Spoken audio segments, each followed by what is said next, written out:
Good evening, everyone. My English name is Judith Sayers, and I too acknowledge that we are on the territory of the Songhees and Esquimalt people. The world is in a water crisis. Some countries are worse off than others. But as the temperature rises, so does the water. And more streams are in a drought situation. I have seen streams on the island that dry that I've never seen before in my life. And I know that we are heading into a time where we need to be better managers of our resource.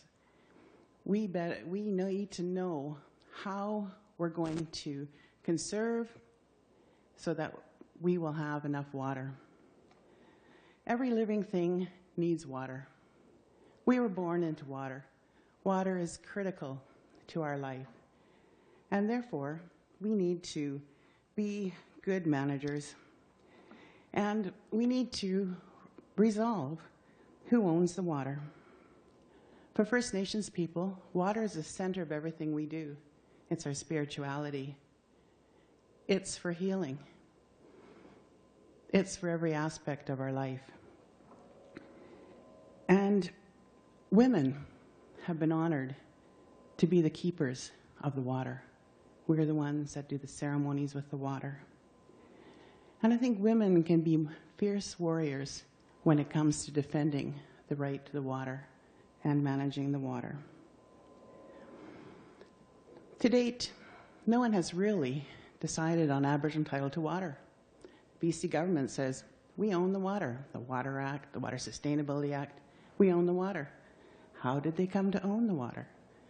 First Nations people have been here since time immemorial, a long time. We say we have Aboriginal title. If you got Aboriginal title to the land, you have to have Aboriginal title to the water. Land and water are one, and they're both necessary for our preservation. June 29th, 2014, a day I'll never forget. The Supreme Court of Canada came down and said, in the Chilcotin case, the Chilcotin people have Aboriginal title to land. They have the right to use, to enjoy, to occupy, to manage. They can do it in a modern way. And that was a great day. The Chilcotin people chose not to do water or submerged lands. So that question is still out there. We believe we have the inherent right to water. It comes with us. And that's going to be something that we have to figure out. After Confederation of Canada, reserves were established. And with those reserves, they were given water licenses. But when BC became a province, they wanted their own laws, and there was a lot of confusion, and I don't even want to get into that topic. But there's still some uncertainty around water.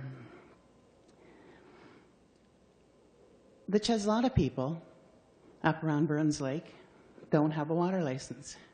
All the water in their territory has been given to Rio Tinto, other developers, other people. They stopped negotiating treaties because they couldn't have water. The Tsawwalit First Nation, out on the peninsula here, stopped a marina because they were going to build a marina right into their traditional fishing place.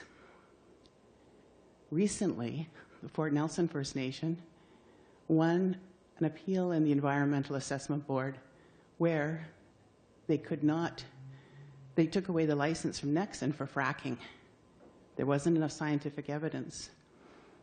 There wasn't good information on how much water was going to be used. Taseko wanted to build their Prosperity Mine, and they were going to use Big Fish Lake for the tailings. That was stopped. Then they decided to use a Little Fish Lake, and that was stopped. First Nations have many interests in water, and I could go on. Today in the modern treaties that we see, like Maynooth and Tawasin, Niska, are given great volumes of water. I tried to negotiate the table that we wanted a volume of water from many streams, because I was worried about drought. Province says, no, you can't do that. I said, well, give us a volume of salt water in case we need to distill. You'll never need to distill water, they tell me. Anyway, we don't have a treaty. But there's so many things that are going on in First Nations in First Nations, and that issue still lies there. Canada's entering into many, many international trade agreements, FIPAs, FTAs. We all know NAFTA. We all know the case of Sunbelt, where they started selling bulk water to California and stopped, put a moratorium on sale of bulk water. Water is at risk for being a commodity and having to export it. We told the government if they acknowledge our ownership, then we'd never be at risk. Our water wouldn't be at risk to go to other countries because we would own it. We said we would share. We can do this, we can manage together, we can do things together. But was never able to convince them that. And so, I think all of us really care about water. We care about the world that we're living in, and we see the changes coming. And we need to work together to remove uncertainties over title, uncertainties over who manages the water, looking to the future for our children. We don't want to be in court. We don't want to be going in front of appeal boards. We want to be able to work together, manage together, and work for the future, because climate change is a reality. Wars will be fought over water, and we need to be prepared. We need to know what we're going to do as communities together, and how are we going to handle that. People will be moving here because they don't have water in their countries.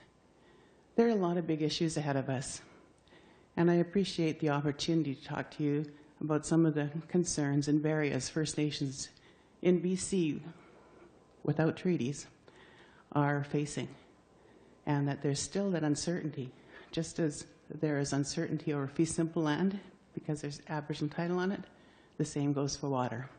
Clayco, Clayco.